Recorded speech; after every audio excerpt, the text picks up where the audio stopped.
So for the past 7 years, I've been traveling the world.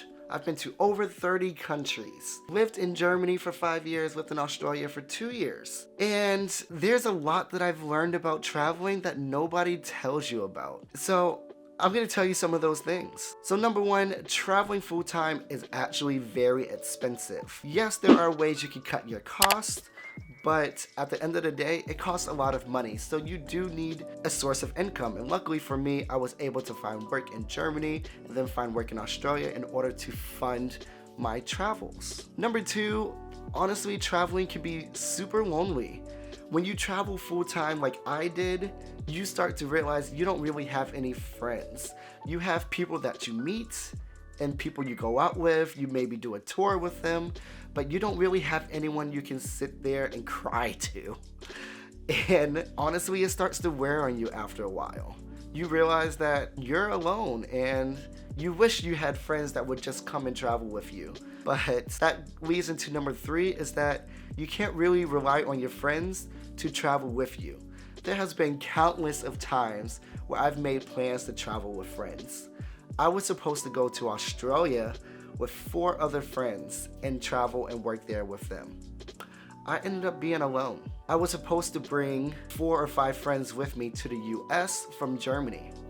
Only one friend came.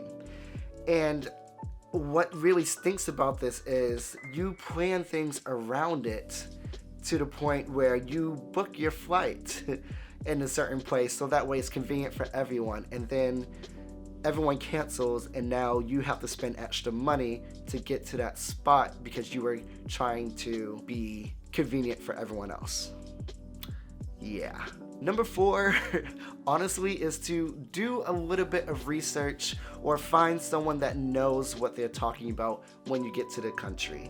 Because honestly, I knew nothing about Australia. Believe it or not, I did not know that the Great Barrier Reef was in Australia until I got there, and then there was like Great Barrier Reef tours, and I'm like, wait, what? The Great Barrier Reef is here? I had no idea.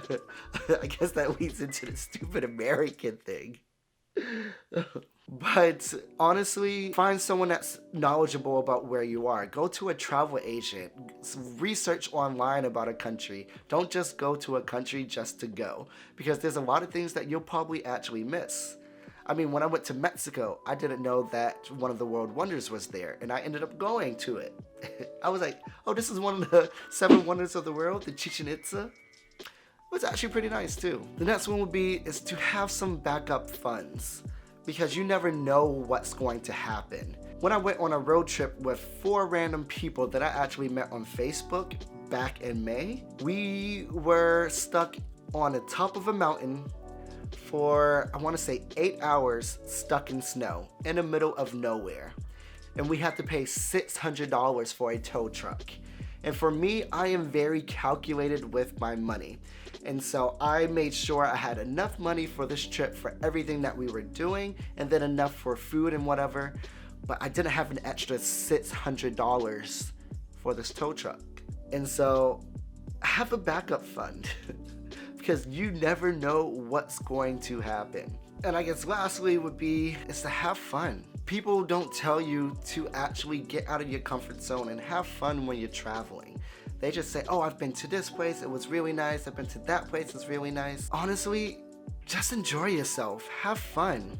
Stay in a hostel with a room with 10 other people, meet them and go out and do things with them.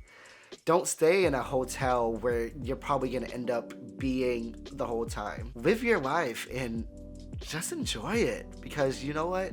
You're not going to be able to do this when you're 65 years old and you're retiring. So do it now while you're young. Take a year off of work. Travel the world. Enjoy your life. You won't be able to do it 50 years from now.